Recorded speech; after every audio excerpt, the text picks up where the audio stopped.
Welcome to Flat Earth Debate Live.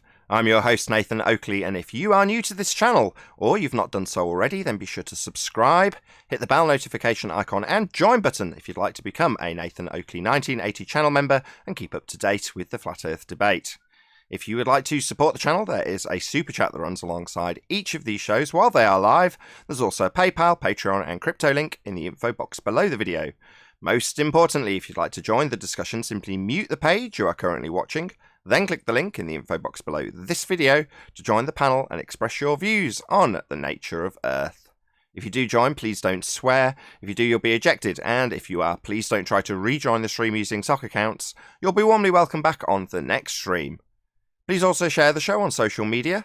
Sharing the show obviously increases the live audience, but this in turn increases the chances of a more diverse panel, so please share the show on Facebook and Twitter.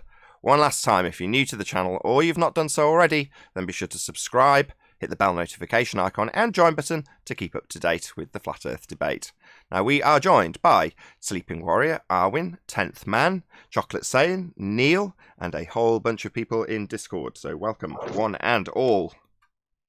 Yo, yo. Hello. Hello, hello. Good afternoon. Morning. Good morning. Good morning. Hey, Nathan, just before we get engaged in housekeeping, I just need to point something out.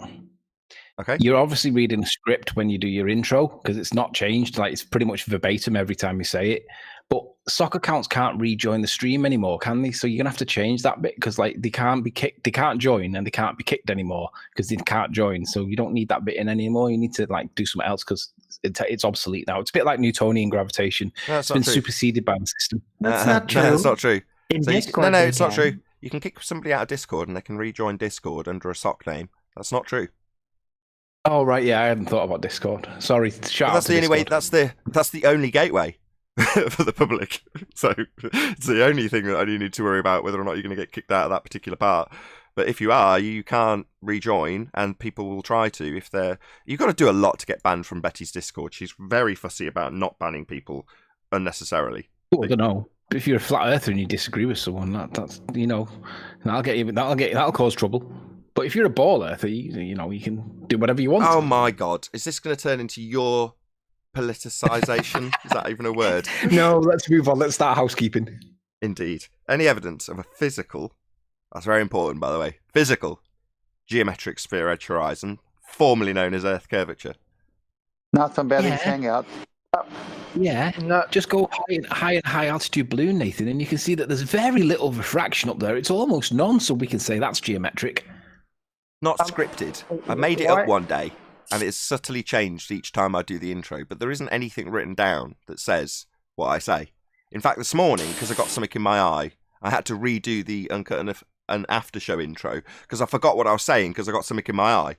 And it's not scripted, just so you know. I've never written down my intro. Why is it then? Well, that's amazing. Did you notice he's done what ballers do, where I say, yeah, Nathan, go up high in a balloon, and you can see that there's very little refraction, and then completely obfuscated the point and talked about something else instead? Yeah, my bad. That's how it works. Yeah, that's why I said. Isn't it funny if you have to ask the ballers where is the horizon? They'll rather talk about clowns or the moon or their eye. Yeah, or their eye. Yeah, look, So wait a second, They'll talk Nathan, about you anything and never wrote everything. anything down? they'll talk about anything and everything to avoid the fact that the geometric horizon doesn't actually exist. It's all optical because it's distorted in some way to a little extent or to a lot of extent, but they'll never say that there's no geometric horizon. It's always optical. They'll still present boats being obscured by a bit of water though, won't they? And claim that boats have gone over it, even though the boat looks like it's been made out of plasticine and distorted to hold the hell and back, but they'll still say that that's boat going over the geometric edge. Well, they may not be so keen to say that. So in the pre-show, I don't know if it's before you arrived, Anthony, but Flatsword was telling us about some hesitance in that regard. I don't know if you want to repeat it, Flatsword. Oh yeah, I was on Jose's last night and Chris Berry asked them. He just put a normal picture up. I mean, it's like just showing. It's a video that just paused, showing water, the ocean and sky, and it's got a bit of distortion, and all of them are too scared just to point out where the horizon is. Like, how? You can see a definite divide, so you would know where the horizon is, but they're too scared to even point it out. if I can find the clip that I want, I was having a back and forth with a guy, and basically Black Swan always comes up. It's amazing how many Bull Earthers are now claiming Black Swan has been debunked. But when you ask them to identify who done it, who debunked it, when did they do it, and how did they do it, they can't answer it. So you say, do you even know what the Black Swan argument is? And they don't answer that either. But they still claim it's debunked. It's just outrageous. Well, I asked him last night as well. What came first, your geometric radius or your terrestrial refraction? And it was literally like dead still for 2 minutes, and then obfuscation straight after that. And I mean, I tried pushing that for like half an hour, and still I left the stream after an hour and a half. Not one person answered it. Well, it sounds like Flatjoy that if they answer one, they're dead. If they answer the other one, they're dead. Exactly. Actually, wishful thinking, Sleeping Warrior. Well, I found the clip. Is it worth? Can I put it up, Nathan, for a couple of seconds to show you what this guy shows? Yeah, if you want. It's literally, well, I think it's less than 10 seconds. Let me just get the bit. His name is brilliant, isn't it? He's got a brilliant name. His name is Willie Courts. Willie Courts, that's what his name is.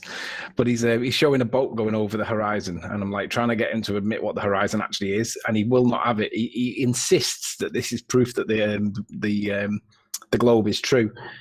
Now let's have a little look. How do I do this? Right, he does it right at the very end. Some stages. Give me a minute while I find. I got it.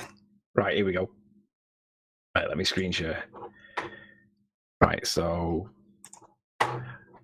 Where's my page? There it is. Nathan Oakley is presenting. Where is it? How do I change that? Present my entire screen. Share now. Share that one. Then if I now... There we go, it's working. You see my mixer board, yeah? Yeah. Bring this one over to here. All right, so this guy, great name, by the way, probably his real name as well. He's put his location and where he is. He's on the shoreline somewhere, and he's showing different heights of different things he's done. And he's asking for, is there anybody that's got a better explanation to offer as to what's going on here? Now, for me, I look at that and think, if I'm a blurther, I've got to accept that really looks like we live on something the size of Pluto, because that's what how far away is that boat? It's not that far away, is it? Because he's got it within his zoom parameters, right? And you can still see features. How small is the Earth if that's true? Now, he won't even concede. He doesn't even know what the Black Swan argument is, but he insists that this is proof that the Earth is a sphere and the boat's going over the geometric edge, but doesn't accept that there's any distortions going on at all. And I'm like, okay, so he doesn't even understand the Black Swan argument. What do you guys think of that? Hold on, do you see that? He's claiming the angular size change there? Hold on, let's not offer alternatives. Hold on. For him to make the claim, he's got to have a physical geometric spheroid for a horizon.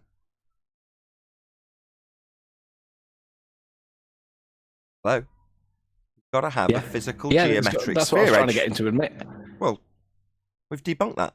The fact that the guy is unaware or unwilling to look at how we've debunked it, and perhaps you've explained it to him. If the Earth is a sphere, radius 3959, then every distance to horizon, that would be the physical geometric horizon, can be no more than 1.2 times the square root of the observer's height in feet. We can demonstrate that it's beyond that, therefore breaking the physical parameters that their geometry lays down, debunking it. Now their response is to say refraction, but their refraction requires r, leaving them in a paradox. Can't measure r from a geometric physical tangent point if you don't have one anymore. So he either doesn't understand or is unwilling or ignorant of the debunking of the assertion that we have a physical geometric spheroid for a horizon. We don't. He doesn't get that, understand that, or otherwise. It's not up to us, sorry, Flatzoid, to offer alternative explanation. Feel free to. I mean, that's your prerogative. But this is where they've hijacked perspective, right, Nathan? Well, only when you run it through the maths. At this point, he's just claiming that there's a physical sphere edge getting in the way. There's no maths being offered, so there's no hijacking of perspective. He's merely asserting that the thing getting in the way is a physical geometric sphere edge horizon. It's the horizon blocking the bottom of the boat, according to him. Well, that makes the horizon physical geometric. And it can't be beyond certain limits, and we've shown that it is beyond those limits. Therefore, his assertion that that horizon is blocking the boat would give it physical geometric properties, which have been violated already.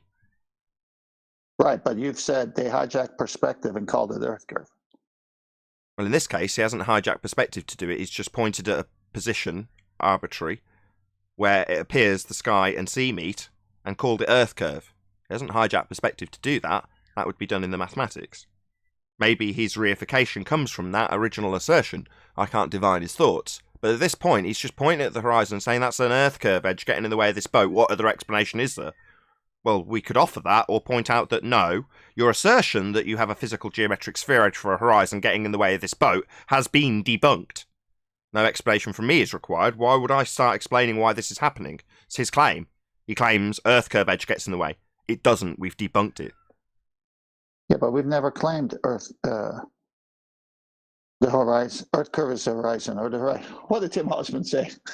Nobody No. says the horizon is Earth curve. There we go. Something like that.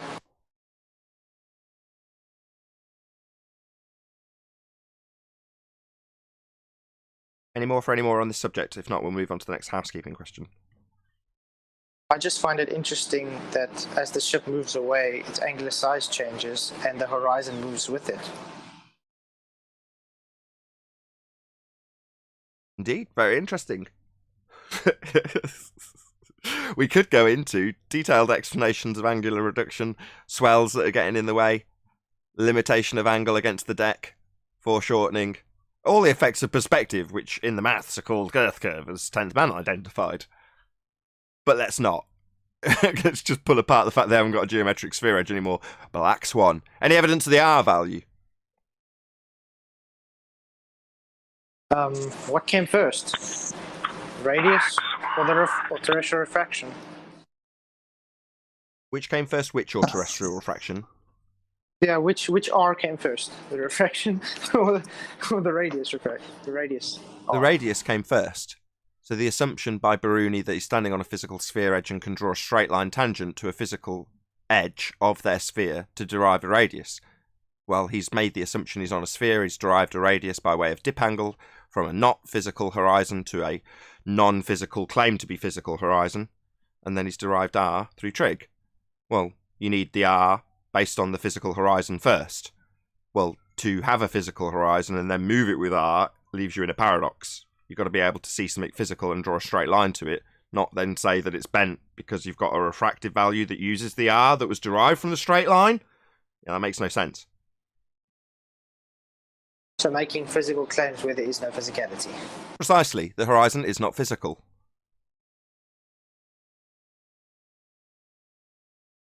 Any evidence of axial rotation of the Earth-based variety? Well, I don't see anybody moving at 460 meters a second anyway, so definitely not. It's all moving in lockstep, so you can't see the movement at all. The stars Or are all feel it, moving in lockstep. Or you just have to assume it's there. Yeah, if the air and atmosphere, as they call it, is moving with the ground beneath it, first and foremost, that's not possible because gas is unbonded. It's not velcroed to Earth, it's unbonded. Secondly, that would give you no drift, and they claim Earth is turning underneath stuff with a 15 degrees an hour observable deviation from the ground. Well, that would be in violation of their claim that we have drift if they're moving together in violation of the first law of thermodynamics. So no, you definitely haven't got that. But I did get the assuming part right? Yeah, that's a very difficult task to get right. Begging Yeah, that the question so hard. globuolus is a beautiful thing. Any scientific evidence of gravity? No. It's amazing that they can't even just give me an hypothesis for this. Let me Well, there's use it never for- been scientific evidence for gravity. It's a reification.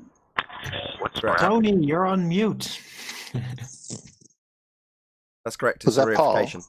Correct. Hey, on speaker. Sorry, I'm back. Is there any scientific evidence for gravity? If you're a blurther, you cannot even define the thing, yet you expect us to believe that it exists. And when pushed, the definition that you give is never the current position in science or physics. You always give the current position as per like World War One.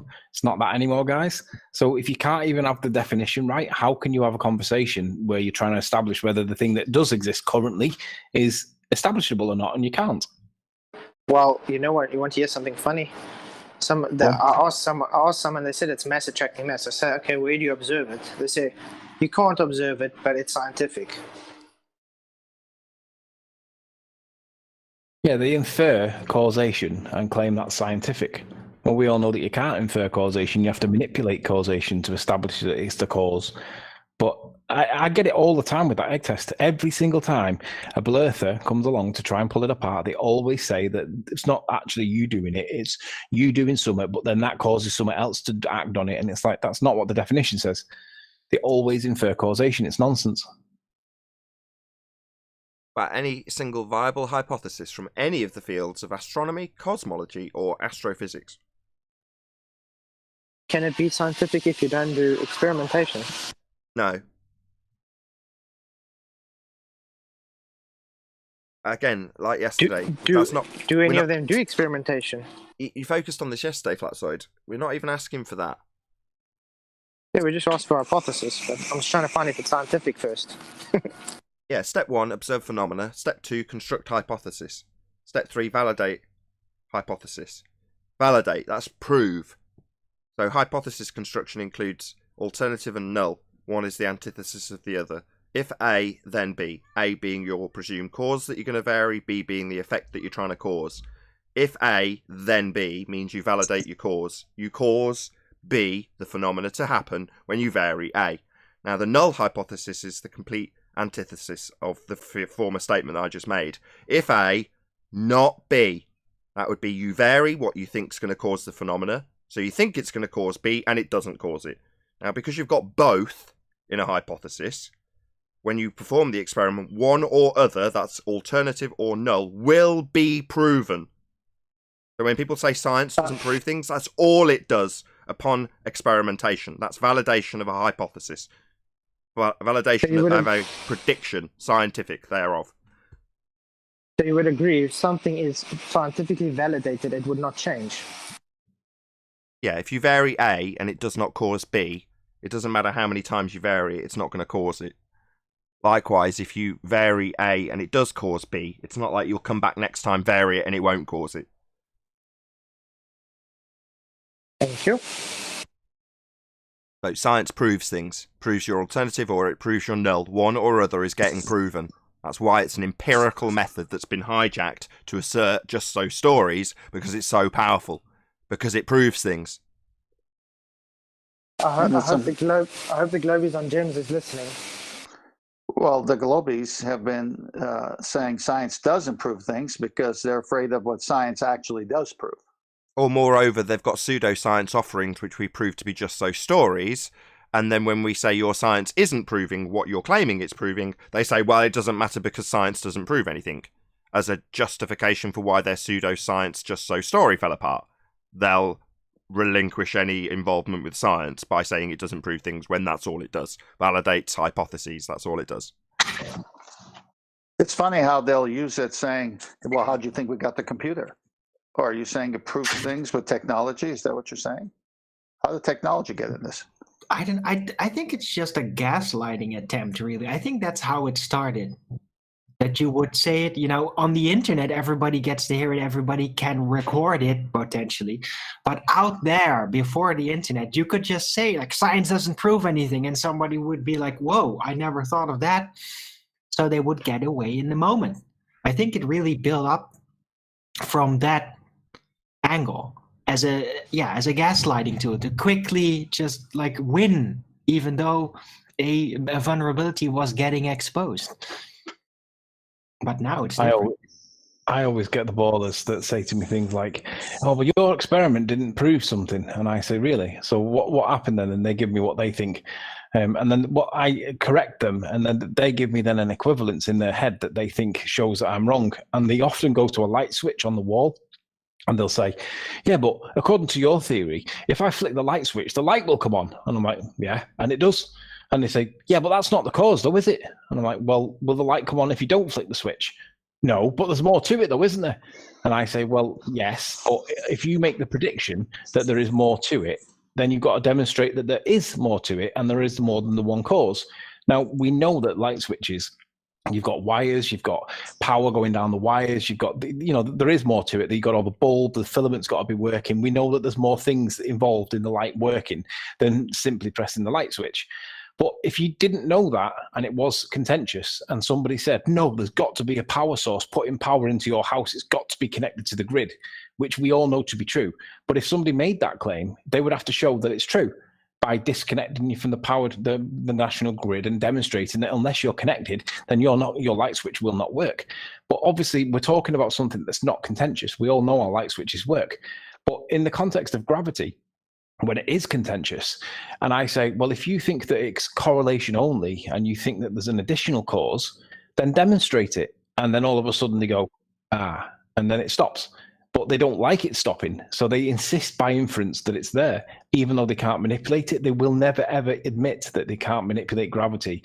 And therefore, it's outside of science. They want it to be inside of science by inference only and won't accept it. That's why I put 10 citations at the start of the video to tell you that it's the thing that I manipulate, not the thing that you want to believe is the thing that I manipulated. And they still ignore it. It's outrageous.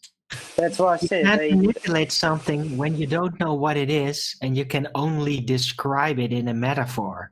How are you going to manipulate something that you can only ever describe in a metaphor? that's why I say they so-called experimentation is mathematically deduced. It's not an experiment, and they call it experiments. Sad, really. Okay, so it's a false equivalence, Anthony. So what makes a DV, a dependent variable, the thing you're studying? What is that? The effect. And what is the effect when you're talking about natural science or physics? Well, doing something, an action. Specifically where? Is it in your house, in the electrical system, or is it occurring in... Oh, I know. It's defined that, Nathan. It's in the physical and natural world by the definition. Right, so when it comes to your light switch example given to you by a glober, we're not trying to establish the cause of something that, when you get to the root of it, it's man-made. So the reason isn't because you flicked a switch, it's because a man made that circuit and the light bulb or whatever else is involved. So we're talking about the cause of natural phenomena. So when it comes to gravity... I'm nearly there, Anthony. Give us a chance. When it comes to natural phenomena, the first step demands that you would observe it occurring in nature. The problem with that, though, is that if I kill it at the start straight away, they perceive that that's just a weakness and they want to beg the question. So sometimes I'll let them beg the question and then undo the raveling of the question that they're begging. And that way, sometimes they at least see my point, but they never see my point. They never admit that there's a problem with the false equivalence that they're doing, begging the question. They just insist that gravity is there no matter what, no matter how you debunk it. Okay. And where's that? Exactly. And where's, we got there. Where's there? Where's there? What do you mean? So back to what a natural phenomena is. Something occurring in nature, and you're saying they say it's there. Well, where is there? Because if there isn't occurring in nature for us to figure out the cause of it, then it isn't a natural phenomenon for you to need to figure out the cause of it. So when they say we think it exists there, how you phrased it, then where's there? Is it in nature? Show it me. Yeah. That is the issue. They all think that there is something happening in the real world, that objects fall down, but they don't. They think it's a phenomenon because they see things fall down. Wait. So just knock that on the head. Let's just do it one thing at a time. They think what now? Objects go down as I let go of a helium balloon. Yeah, but that's man-made, though, isn't it? We made that. What about the helium or any gas? Is that man-made? Yeah, when it goes up? We don't look at them. We pick the ones that we want because 99% of objects fall down. Nathan. Okay, slow down. As much as it's fun playing a baller. What do you mean you don't look at those things? You mean you simultaneously ignore the things that are going up when you assume that there's a force making things go down when they don't? Yeah, 99.9 is enough for me. I'll go with the 99 majority. No worries. I don't care about that little bit that doesn't. Okay, so what we're establishing is there is not a natural phenomena of things go down, go boom, boom, because some things go up. There's no phenomena. No, I'm ignoring them, Nathan. So it does in my world. Yeah, but I can point that out as we've just done, and then we don't have a phenomena to be studying with science anymore, do we? Because it doesn't exist in nature. This assumption that things go down isn't actually the case. But that means that I've got to accept the 0.1% that doesn't do that. You don't have to accept it. It's just a fact of life. But I don't want to accept that fact of But that life. I doesn't want to bother me. believe that everything goes down, go boom, boom. You can So believe you what you believe like. in a universal You- down bias? You're welcome to Of believe. course, everything goes down, doesn't it? Yeah, you're welcome to believe in this bias as much as you'd like. Beliefs aren't what we deal in here, though, are they? Just Yeah. what I do want to point out is that when all the ball earthers believe that things go down, right? All objects of mass, that is like a rubber or a pencil or anything that you pick up, they're all solid objects, right? And they're all more dense than air. The lightest object, the lightest solid object that we've got is that blue stuff, that aerogel. It's 6 times more dense than air. So the perception that there's a naturally occurring phenomena is a false statement in the first place. It seems that way, but if you know what you're talking about with relative density, all solids are more dense than the medium that we're in. So there's no perception there. There might be the perception, but until you get told that all objects of mass are more dense than the medium, then it's no longer a phenomena. There's now an explanation for why that is the case, and it's not a phenomena at all. It's understood. Okay, and if the medium wasn't air, it would say water. Would it be the case that all objects of the densities that you described, a rubber or I forget what else you described, would they all go down, How go about boom, boom mercury? in a different How about medium? if that's No. mercury? Because water is 1,000 times more dense than air, roughly, and therefore a lot of objects suddenly are no longer to fall down, go boom, boom. Suddenly, a lot of objects will start to rise, and some of them will even suspend within the matter and look like they're floating. How cool is that? You could do some science with that. Good. So if in this instance, it sounds like there's a naturally occurring phenomena where some things move up, like gases in an air that we're breathing, that's the medium, and some things go down, whereas in different mediums, it sounds like it's relative to the medium. We'll continue, but some things go down. So the phenomena would be things moving in different directions, correct? Sure. I mean, I don't like the term up or down. I know that we use them because we're humans and all directions are relative to the human. But when we're talking in units like temperature or speed or density, the correct vernacular would be into the more dense or less dense position, depending on the medium. So Sure. let's not use up and down. They're relative. Let's use more dense and less dense. But if we do use up and down, let's understand that they're just subject and relative to the human only. They're not Okay, absolutes. so relative to the medium, an object of a specific density will take on a vector relative to our perception of it. Correct. And Can we I can explain- represent it. We can Can I even do a run bit of some- maths with it as well, you know. We Can I run could divide the something? density. Go on. Yeah, let me run something by you, Anthony. All right, let's say you got solid, liquid, gas. So we got an ice cube, we got liquid water, and then we have phase change of gas. If I give you a cork from a wine bottle, will this ice cube support the cork? Well, it's a solid, isn't it? So in the matter of in the real world, because ice is a solid, it's able to resist stuff because it will of its support solid the cork. nature. Yes. Okay, how about if you put the cork in the water, will it float? Off the top of my head, I'd have to check to see the density of cork relative to the density of the medium, and if I found out Yes, those two cork numbers, floats. Yes, I cork know. floats. Okay. Yes, I know. Okay. I'm just giving the explanation if I wasn't sure. I'd divide the Okay. density of the cork by the density of the medium, and then the answer would give me a relative direction, and it'd tell me the magnitude as well. All right, so just from overall experience, if I put cork on water, will it float or will it go down like a anvil? The water will displace the cork, and the cork will appear to be less dense than the water and sit on top. What So about it will float. what about in steam? That's where I was going next. Well, the cork's a solid, and the steam is less dense than the solid, so it's not able to support itself. However, in a vacuum, the cork would appear more heavy than what it would do in the steam because the steam's got a slight buoyant effect. So, relative to a vacuum, the cork would be more heavy, or down, or whatever word you want to use. And then in steam, it would appear to be less heavy or less dense because of the medium it's in. Do we live in a vacuum? No, but all objects of mass are greater than zero. So when they do drop tests in vacuums, the vacuum medium is zero, and all masses are greater than zero. So are a binary 1, and they will all, if you pick them up and then drop them, they will go back to where you just picked them up from. But just So let me in summary, summarize. hold on, Differential Hold will on. be maxed out. hold on. That's hold how on. you should say it. So in Let summary, me with a cork, Go ahead, in summary, you're saying with a cork, depending on the temperature in this case with water, it could be the case that if the water is solid, then it completely suspends the cork. In other words, the cork sits on top of the ice cube and doesn't in any way penetrate the ice cube.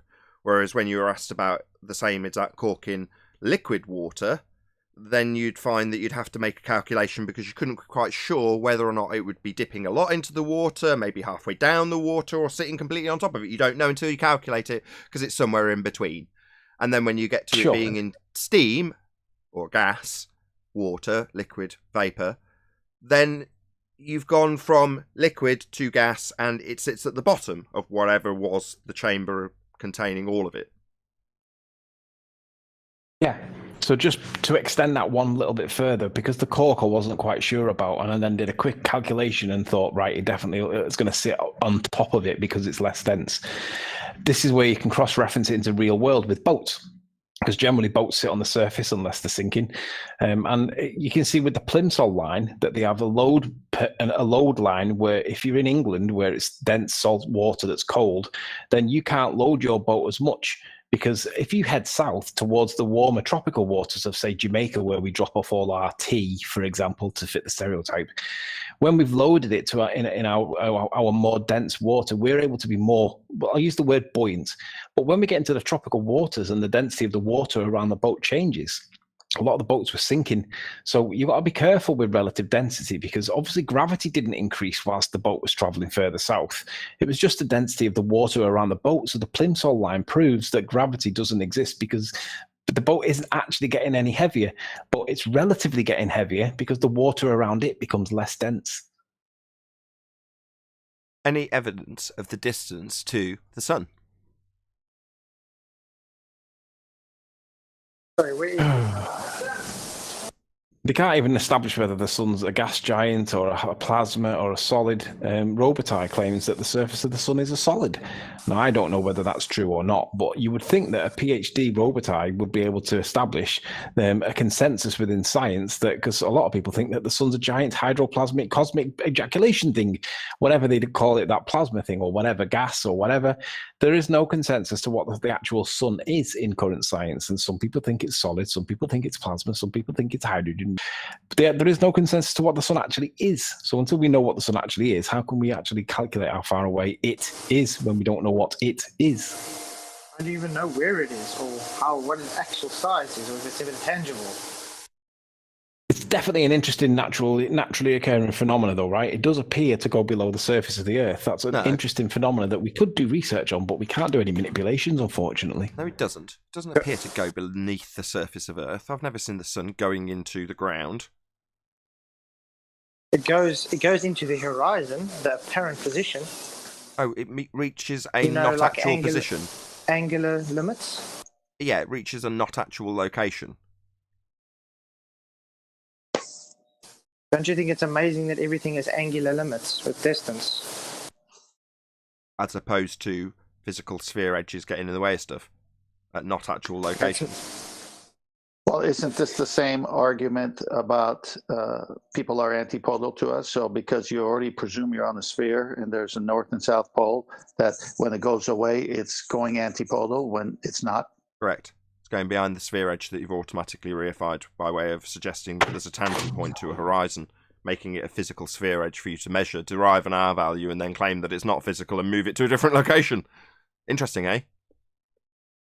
Don't you know, it's actually, they overcomplicate things. It's so easy. If you just understand it's the luminary moving and not us, it's just moving over its cycle. Why you want to complicate things that we have to move this and we have to do that? I've got to give a shout out to Cleary. He's on this thing. He's it's a little bit off topic, but it does directly apply. He's got these things that are like the 10 commandments of being a baller, and he calls them axioms. And basically, it's things like any evidence and all evidence is proof. First of all, he assumes that the Earth's a sphere. And then his second one is that any evidence and all evidence, even if it doesn't support sphere, is evidence of a sphere. And if it isn't, and then his third one is something like, even if the evidence appears to be contrary to the sphere, you can make it into evidence for a sphere by your imagination or words to that effect. But the way he says it is such a poetic way of saying it. I'm hoping that he does a concise video where he gets them all just like axiom 1 and then states it, axiom 2 states it. But I watched it on his channel the other day. It's absolutely brilliant because it is exactly what they do. Any evidence and all evidence is always a ball no matter what. It's brilliant. Shout out to Cleary. Any evidence of a self-perpetuating molten iron core at the centre of a presupposed spherical Earth? Nah, just P waves and S waves. P waves and S waves. Were you waving what? P waves and S waves. That's all I need to say. Stop waving that P around, please. P waves and S waves. That's all I need to say. And then, show that little diagram, and then that's it. That's proof. Okay. Does your diagram? I dug a hole to China. Does your diagram include a presupposition of a sphere part of the diagram? Yeah, and there's no other way it could be possibly perceived, apparently. Squiggles on lines can be perceived in any way. Okay, so you're going to assume a sphere and then make a diagram based on the P waves and S waves that you're describing here. So what do they show you, this P wave and S wave thing? Well, what they do is they put it through a ball and they show that because P waves penetrate both rock and liquid, but S waves only penetrate rock but not liquid. What he does is he shows like an echo, a dolphin's echo kind of effect with a ball and different layers of rock and whatever. And if you really squint your eyes and imagine it, yeah, it kind of makes sense. But when you see the information that they're basing these interpretations on, it's literally squiggles on paper. And from that's how they contrive this thing, and so to explain how they can have a molten iron core. Yet in the real world, the deepest hole they've dug is the Kola super deep borehole, and all of the the thingy predictions that they predicted were all incorrect. The seismological predictions is the word, yeah. Well, based on that logic, then all Flatsoid has to do is produce a cup of tea. Then he dug a hole to China. Hold on, but hold on, guys. Were the P waves and S waves used to make the prediction for the Kola super deep borehole, though? Yeah, they predicted 4 things. They predicted that the density of the layers of rock would increase with depth, but they found that it actually decreased. They predicted that water would only be found up to a certain depth, but when they actually did the drilling, they found that it went much deeper than they ever anticipated. They predicted that they didn't predict that there would be the Conrad continuity layer, which is to do with the metamorphic change in rocks. They predicted that would occur at a certain point, and they were miles out with how far away it was. And there was another one to do with boiling hydrogen mud that was released from below under pressure that they never expected to see, because hydrogen was never considered to be a product of the Earth, because hydrogen is the lightest element. So for it to be trapped within the Earth's crust, there wasn't an expectation, and they didn't predict it. But when they saw boiling hydrogen mud coming out of the Kola super deep borehole, they were like, "Ooh, that's not what we expected." So shout out to the 4 predictions from seismology that got the Kola super deep borehole incorrect. So how they can rely on that for the shape of the molten iron core, I do not know. And was all this based on a model, just like the model I have in my hand and got to China? Yeah, it's all based on assuming that we're on a sphere. So based on you drawing out a diagram that assumes we're on a sphere and then using unreliable predictions, P waves and S waves, you can deduce by way of formal logical fallacy, presumably affirming the consequent, that your unpredictable predictions, is that the right term? Your incorrect predictions with P waves and S waves prove that your model that presupposes a sphere is correct. Is that what you're saying gets laid out as a proof of the molten iron core? Well, yeah, if you imagine that it's true, then that makes it true. I see. This is garbage. No, this is my model, and I can imagine that that's how it's true, and therefore it's true. Anything in my imagination is true, Nathan. I see. Any evidence you can have gas pressure without the necessary antecedent of a container to press upon? No.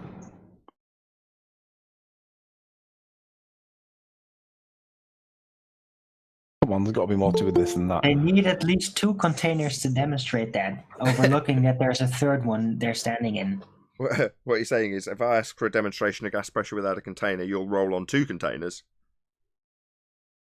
Yes. I mean, I tried to do a demonstration with pressure with my egg, but I needed the pint glass to do it. But if I tried to do that without my pint glass, does anybody think that I could get that to work unless I just imagined that there was the pint glass there? Then it would work. But actually doing it, no, it's not going to work without the pint glass. Right, Need the pint glass to get the pressure. I'm going to put Retro Bill's question to you all. Am I missing something? Question mark. Even if the scientific method, which is the best method we have for determining truth, cannot, quote, prove things, then why does the word proof even exist outside of mathematics? Well, outside of mathematics, mathematics just describes things. It's not providing you with proof or truth. It's just a description. No, but maths is always right, though, Nathan. But science does prove things, Retro Bill. So, as detailed earlier, the null or alternative will be proven upon hypothesis validation. That's experimentation. So, upon your attempt to vary what you thought caused the effect you're studying, if you vary it and cause it, you've validated the alternative. If you vary it and it doesn't cause it, you validate the null. So one or other's getting validated. Well, validated, proven. You're either proving that you didn't know which cause was going to cause the effect, or you vary what you thought was going to cause it, and it does cause it. One or other's going to get proven at the end of the process. So it definitely proves things. Right. And proving things was used as a terminology way before science and the scientific method were even conceived of. Because proving is basically putting the deed to the word or the deed to the idea, proving it, like you're fire-proving something, you're testing yourself. You can prove what you are or what you think you are by acting, for example. So proving things, yeah, that's how you make out things are real on very different levels. I mean, if you're validating that independent variable, you know that's what's the cause. How can you say that's not proving what the cause is if that's what you wanted to cause? You can't. It is. That's what science does. Nathan, do you remember Laurie and Lawrence Krauss? Krauss? There was Laurie. I can't remember her surname, but it was Laurie and Lawrence. They used to have a duo show, a bit like this. But I don't know where they got the Krauss bit from, but yeah, Lawrence, and his surname's right, and Laurie, whose surname eludes me, she has a channel called, I think it's called Flat Earth Conspiracy Channel. And he's got a channel called Lawrence Wright, and at the moment he's appearing with JLB, so he does a few discussions with JLB, causes loads of feedback. Lawrence, sort it out, mate. Anyway, yeah, what about them? Somebody sent me a link to them yesterday and asked me to have a listen to them now, because obviously they're on their journey. They've gone through they know it's not a ball. And they're at the point now where they say, well, the AE map doesn't work either. Now, whether you accept the AE map does or does not work, their point at the moment is that debunking the AE map means that the Earth's not flat. And I'm like, are you joking me? No one even ascribes to the AE map. We might use it as a reference point to describe an equivalence. But I don't think anybody really knows how big the ocean is. Pardon? Again, Chocolate?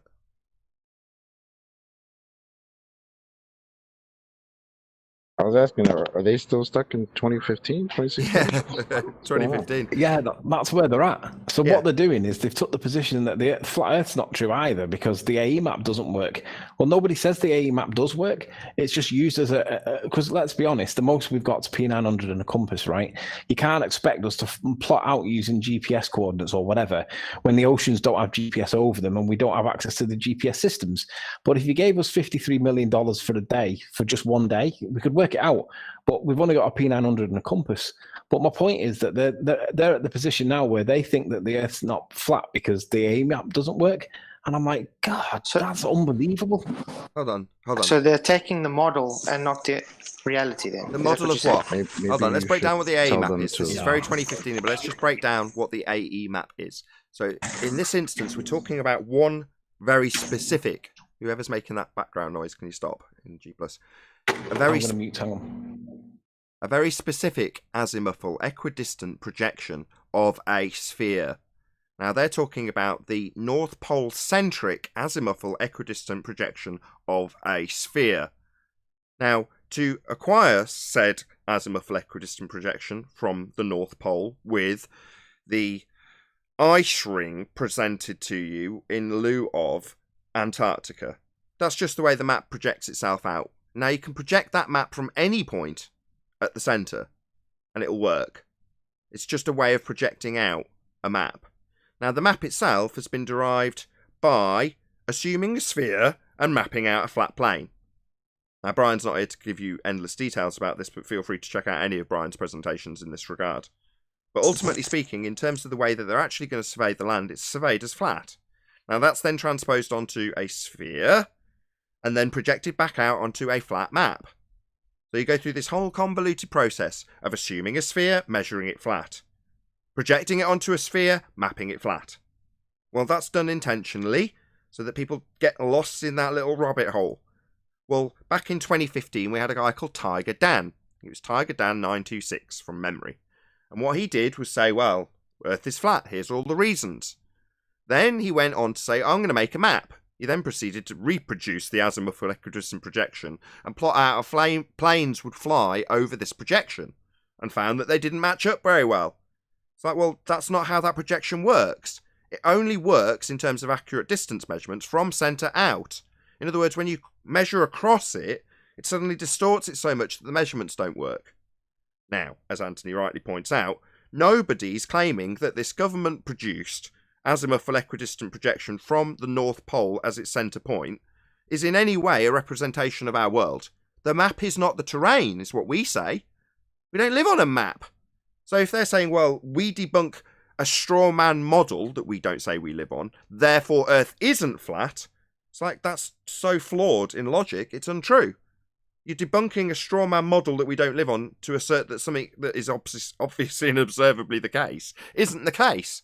Well, you're not debunking anything. You're certainly not debunking the obvious and observable nature of the world. And to get to your azimuthal equidistant spherical projection from the North Pole out, you'd have to first measure it flat, precisely as they do. Now, the Globers would respond, well, we assumed it was a sphere before we measured it flat. So what? It's still measured flat. What measurements were taken? Any. Okay, so any measurement I take will show that the Earth is flat. Yeah, do you want to start with Google Earth? It doesn't matter what I measure. Matter what I measure. Anything that I measure shows Earth is flat. Yeah, Google Earth. Let's start there. No. I'm asking how I measure the Earth. Okay, you take out an elevation profile on Google Earth and you show me how many 8 inches per mile squared it shows you. I can tell you, it'll show you it being measured flat. That's not a measurement. Google. Oh, really? So all the people who use it professionally and pay for it and then build stuff using Google Earth, you're saying that it's not accurate to use for those purposes? Wow, there's going to be a lot of people suing them. I'm saying when you're checking what a map portrays. You asked me if there was any flat measurements. I've given you one. Now you seem to be stuttering and stammering around a load of nonsense. Have you drawn out an elevation profile to show me how much drop there is? We're not living in Google. Stop stuttering! Have you gone to Google and drawn out an elevation profile to see how much drop there is? We're not living in Google. You asked me for a measurement. Have you done it? I've responded to you and you're ignoring me, pathetic coward. I asked you to present a measurement. Yeah. Google Earth, elevation profile. Are you deaf? In Google Earth. Yeah, have you done it? We're not leaving in. Have you done it? Have you done the measurement? Have you drawn out an elevation profile? Earth. I asked you to. I'm going to mute you. You're not listening to me. You're talking through me. Last chance. One chance to listen. You continue to. Right, I'm going to ask the chat. Who votes? I kick him out. I asked you. Who votes? I kick him out. He's just gone into complete. Kick him out. This guy's nuts. He does this all the time. He's gone into complete fundy Discord muting, so he doesn't have to listen to me anymore. The real word, Nathan. What was my response when you asked for a measurement? I've given you one. What was my claim of a flat? He's talking through me before I ask him to clarify what I've said. So he's talked through every time I've said it. Now, when asking him to give me clarity of what I've just said, he talks through me when asking for clarity. Okay, so you have not given a measurement. I've given you Google Earth elevation profile, and now you're denying the thing that you've talked through 5 times. Not, Nathan, this is not a measurement of the... Oh, really? What is it then? You draw out how far you want in miles, and then give it an elevation profile, and it shows the land has no drop. That's not a measurement. What the hell is it then? That's an elevation profile. Well, that's what we're talking about, right? Whether or not we've got a curved surface. Precisely the subject matter. You said yourself we're not living on... So we're talking about an elevation profile, and the very specific subject on the table is whether or not Earth's got a curve. And when I say Earth curve is not demonstrated in a Google Earth map, you asked for one, and you're saying that's not a measurement. Yes, that's not a measurement. Yeah, it is. You're an idiot. Who votes to get rid of him? He's just denying something I've given him as a measurement. Used professionally daily. You said yourself so he's saying the people that created Google Earth are lying. It's a They map. haven't measured this.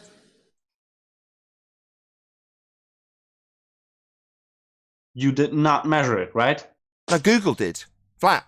No drop. Are you the one? Oh, so I've personally got to measure it. So the standards have had the goalposts moved by this clown. You present me with a measurement that shows it flat. Okay, Google Earth shows it's flat. Draw out an elevation profile. There's no drop. That's not a measurement. Yeah, it is. Well, you haven't personally made it. Okay. So... Do you require something we've personally made? Anthony? Mm-hmm. Anthony, you there?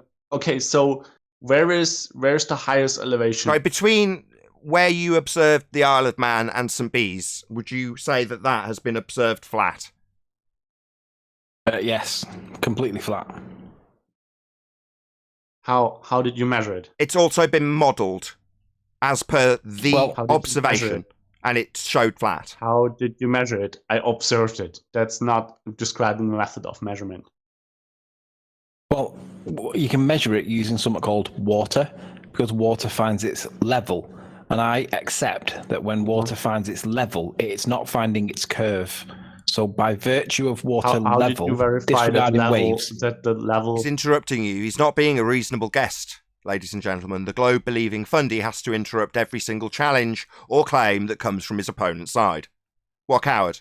How did you... Don't interrupt. You're being told off. Don't now ask me a question. I'm telling you off. Shut up. I'm not asking you a question. I know you need to shut up when Anthony's giving you his answer.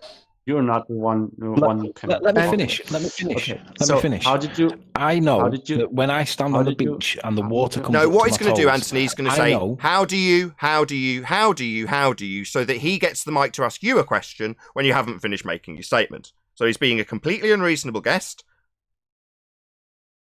So I know when I stand on the beach with the water, when it first gets to my toes, I know that another bloke at the beach at the other side of the observation where the water comes up to his toes, I know that he is level with me.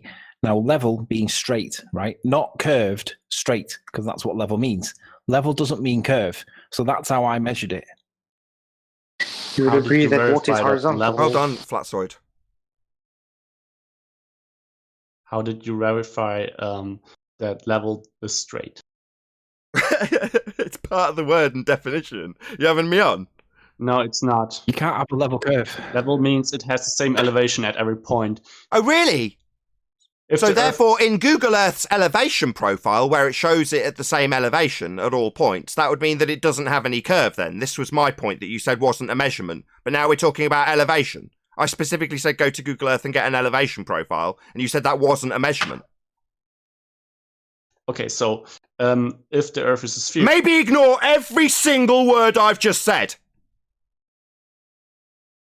Okay, so if the Earth is a sphere... So maybe ignore every word I've said then. Don't presuppose. I want to show you where you're wrong. Well, you just talked about elevation. And I'm saying if you draw out a line in Google Earth, it shows it to be flat. There's no drop. There's no sphere Earth. It's not curving away from you. You said that wasn't a measurement, but now you're referring to elevations. Seems odd that you would decry Google Earth when it's a measurement because I haven't made it, apparently. But then you want to talk all about elevations? Have you done this? So... When have you ever taken an elevation profile measurement?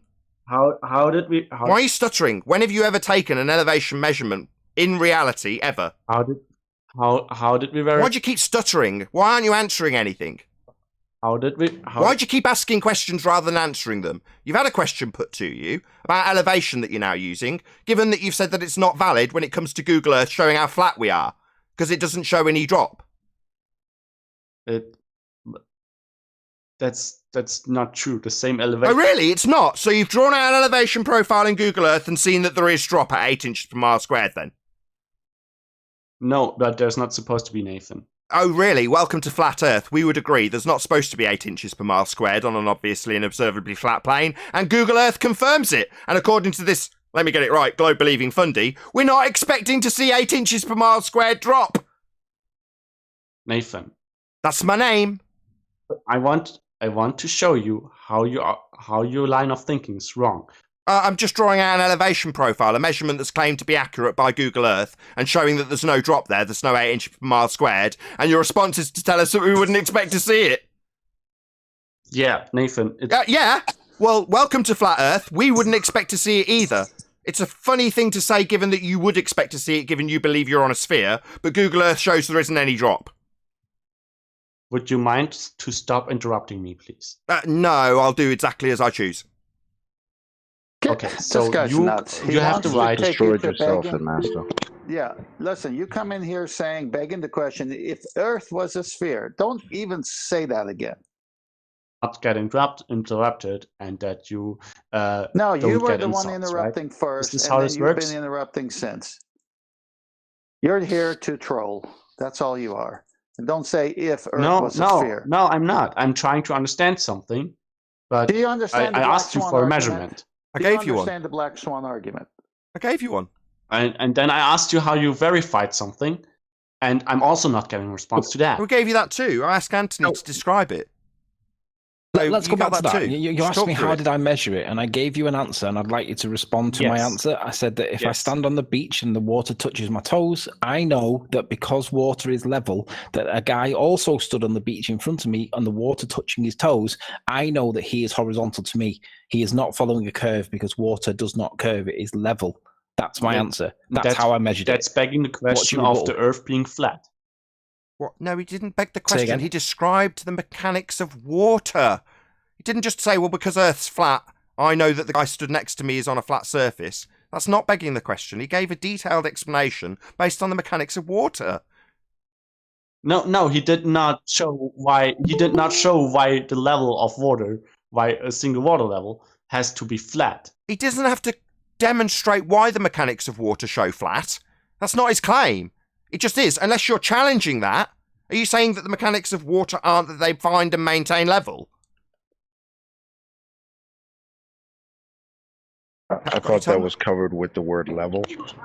That's why I asked. Does he know that level is horizontal and horizontal can't curve?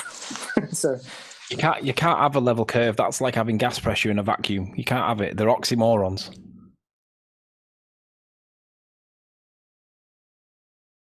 He came in saying if Earth was a sphere. Well, let me give it to him the proper way. If the Earth is a sphere with a radius of 3959 miles p, then every horizon distance measurement must be no more than 1.225 times the root of the observer's height in feet q.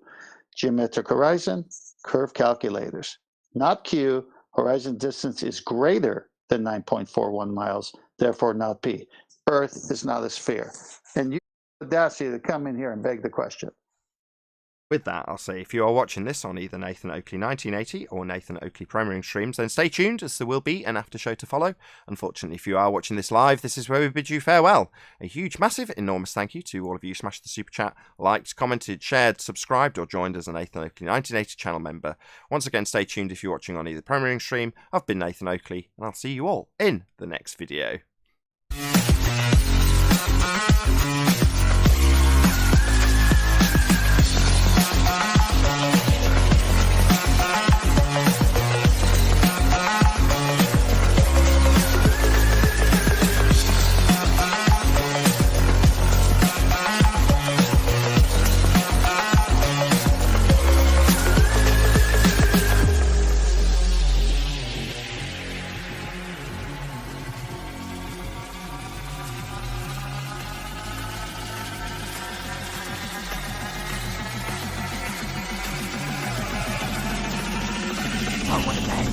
What a lovely day!